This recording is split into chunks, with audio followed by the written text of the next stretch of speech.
Hoje em dia, a tecnologia ela está sempre muito atrelada a computador, à virtualidade. E a gente tem que lembrar que a escrita é uma tecnologia, que a oralidade é uma tecnologia. Então, eu acho que nenhum museu, nenhuma instituição cultural no mundo seria possível sem a tecnologia, porque, de certa forma, é ela que nos conecta.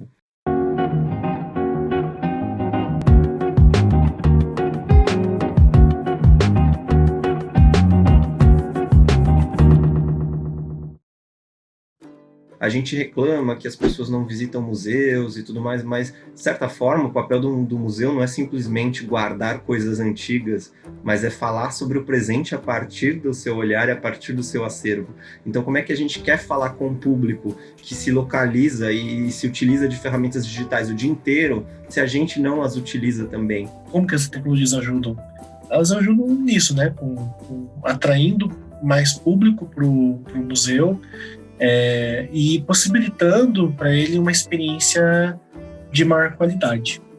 Posso ter, sei lá, telas, né, ou dispositivos eletrônicos que auxiliam, né, no entendimento do objeto ou que auxiliam na narrativa da exposição, como eu posso também ter ferramentas tecnológicas, né, plataformas de difusão de informações que prolongam essa experiência presencial. Eu posso ter exposições virtuais, digitalização da expografia para a experiência, né, de circular no museu por meio virtual, realidade aumentada, enfim, tem todo um arcabouço tecnológico quando a gente fala de tecnologia e museus. Eu acho que a gente ainda está engatinhando nesse sentido, porque o que muitos museus têm feito é não criar atividade nato-digitais, mas tentar transpor para o universo virtual aquilo que faz presencialmente.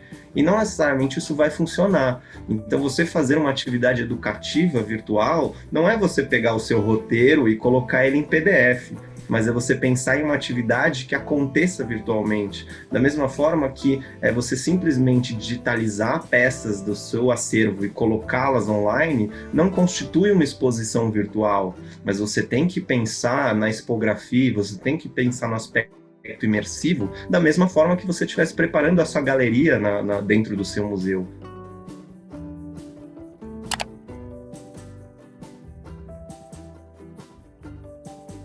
Bem, além do trabalho feito nas redes sociais e disponibilizando digitalmente todas as publicações que a gente desenvolve, eu acho que um dos diferenciais que o MAI possui é o desenvolvimento de jogos eletrônicos.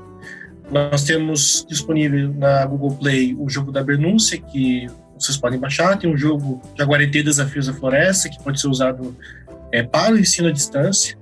Né? São 2 jogos que nós possuímos que estão online. A gente tem o Archeogame, que é uma cabine estilo arcade, que a pessoa pode brincar com um visual assim retrô.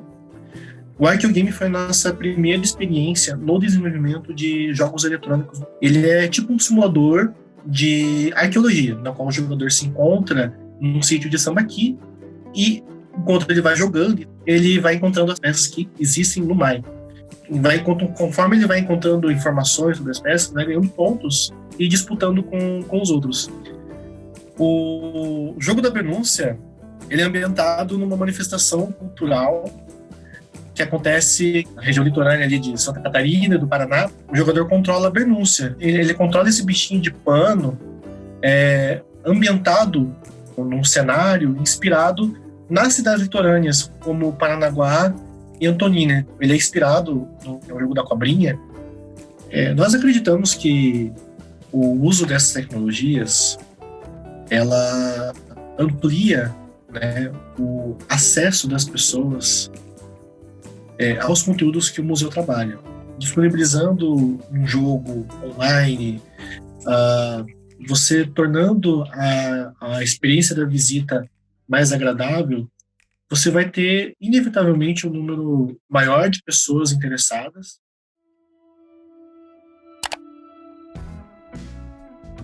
O projeto Tainacan é um projeto de desenvolvimento de uma ferramenta tecnológica, né, voltada para o inventário, a catalogação e a difusão de acervos museológicos. Ela é uma ferramenta tecnológica de suporte para a documentação, né, dos acervos das instituições. A plataforma é livre, já está disponível no site do projeto, é disponível para download, com instruções, com informações, com manuais sobre o uso, e toda a parte de suporte e orientação pode ser dada também pelo Instituto Brasileiro de Museus. Ela tanto serve para o usuário interno, ou seja, a equipe do museu poder utilizar aquela ferramenta para fazer a gestão dos seus objetos, como também para o público externo conhecer os objetos que compõem o acervo da instituição. Então, às vezes você visita um museu e você conhece, sei lá, 200 objetos, mas na verdade a coleção dele é composta por 1000. E aí você tem, por meio de uma plataforma tecnológica, a oportunidade de conhecer esses 1000 objetos. A partir disso, alguns museus começaram a desenvolver exposições virtuais, por exemplo, o Museu de São João del Rei, né, aproveitando da ferramenta Tainacan, pensou todos os oratórios que eles tinham no acervo e montaram uma exposição virtual chamada Oratórios. Ou seja, nesse período de isolamento, mostrou que o museu não está fechado, que as atividades continuam. Um outro caso interessante é o caso do Museu do Diamante. Utilizando da linguagem dos memes, ele fez uma série de postagens, né? Colocou, por exemplo, 3 ferros de passar e colocou, vai passar. Fez uma montagem lá com alguns objetos do acervo e aí colocou quem é você no acervo do Museu do Diamante. Um anjo de retábulo, porque tem carinha de anjo, mas vive dando flechada. Ou um baú, que é imponente por fora, mas por dentro é um mala.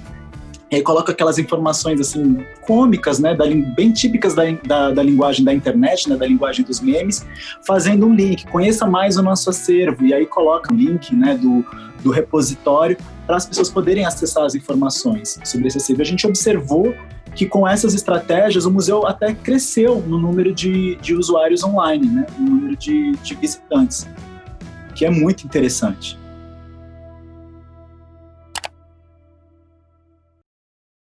Um museu virtual, ele é um museu como qualquer outro, mas, na verdade, todas as suas ações museológicas, então tudo aquilo que o museu tem para apresentar, tem para oferecer para o seu público, é feito, em grande parte, através de um ambiente virtual. Né? Então, o acervo do Museu da Pessoa, é evidente que a gente não pode falar em nada virtual ou digital que não inclua um monte de HDs plugados em algum lugar. Então, não existe virtualidade sem a gente falar em algo físico. Né? Então, o próprio Museu da Pessoa tem uma casa onde fica a sua reserva técnica, onde ficam as mídias analógicas e tudo mais. Mas todo esse acervo é digitalizado e o que é disponibilizado ao público é uma versão digital, né, através da nossa plataforma. A diferença de um museu físico para um museu virtual é que no museu físico você sai da sua casa, você pega um carro, um transporte público e vai até uma casa, um grande prédio e adentra nesse espaço. No museu virtual você digita ali no campo o nome, no caso www.museudapessoa.org, e você já cai dentro desse museu. Então a nossa casa se dá em uma plataforma virtual. Eu acho que o principal aspecto do Museu da Pessoa, a premissa, o principal valor é a questão da colaboração. Então, é um museu onde todo mundo pode fazer parte. Né? Existe uma ferramenta chamada Conte Sua História, onde qualquer pessoa que tem interesse em registrar a sua ou a história de alguém da família, enfim, pode ir lá e contar essa história, enviar fotos, enviar documentos, e aí essa pessoa passa a fazer parte do acervo da instituição. Eu acho que o grande benefício de você trabalhar em um museu virtual é você conseguir alcançar as pessoas de uma forma mais direta, né? É evidente que isso tem um paradoxo, porque ao mesmo tempo em que o Museu da Pessoa é um dos únicos museus que continua aberto, e sempre esteve aberto 24 horas por dia em qualquer lugar que tenha acesso à internet, por outro lado existe um desafio muito grande de você fazer com que o público perceba que ele está entrando em um museu e não em um portal de notícias, por exemplo, ou um portal de conteúdo. A gente não faz ideia de onde vai chegar o uso do nosso acervo e do acesso que ele tem. Tem, por exemplo, pessoas que acabam encontrando familiares que fazia tempo que não via, né? Então, também tem essa dimensão muito pessoal. A gente tem histórias engraçadas no sentido de pessoas que vão e contam uma história do grande amor da vida deles. E aí essa história vai depois ficar em acesso para o público. Dá alguns anos, essa pessoa liga para a gente e fala: cara, pelo amor de Deus, eu não tô mais com aquela pessoa, e é meu atual parceiro ou parceiro joga meu nome no Google e vê que eu tô fazendo uma declaração. Será que vocês me ajudam? Tem como tirar esse pedaço? Né? Então, a gente está lidando com história de vida, né? Somos seres em constante transformação, então isso acontece. A gente nunca apaga a história que a gente faz, no que é mostrado para o público, a gente coloca ali um parêntese de trecho tirado a pedido do autor. né? Porque já aconteceu de anos depois, a pessoa voltou com aquele amor que tinha rompido e quer que aquela história fique novamente no ar. Então, muitas vezes as pessoas acessam o conteúdo que elas contaram há anos atrás e muitas vezes elas nem se enxergam mais naquilo e falam, nossa, exagerei, nem foi assim, coisa do tipo. Então é muito engraçado. A gente sempre considera a entrevista como um retrato da pessoa, de como ela se constitui naquele momento. Eu entendo isso como um caminho sem volta. Não tem como a gente pensar numa sociedade sem tecnologia, né? Quando a gente trata sobre museus e uso da tecnologia, você tem que pensar em primeiro lugar no conteúdo que você está trabalhando, no universo que você quer levar, e depois você vai ver se aquela tecnologia é a melhor opção. Você não tem que ser um escravo da tecnologia. Ela tem que estar ali para auxiliar. Agora nós já sabemos como a tecnologia pode ser útil para aproximar os museus dos seus públicos. Mas será possível expandir ainda mais o acesso aos museus e seus acervos? Isso a gente confere no próximo episódio.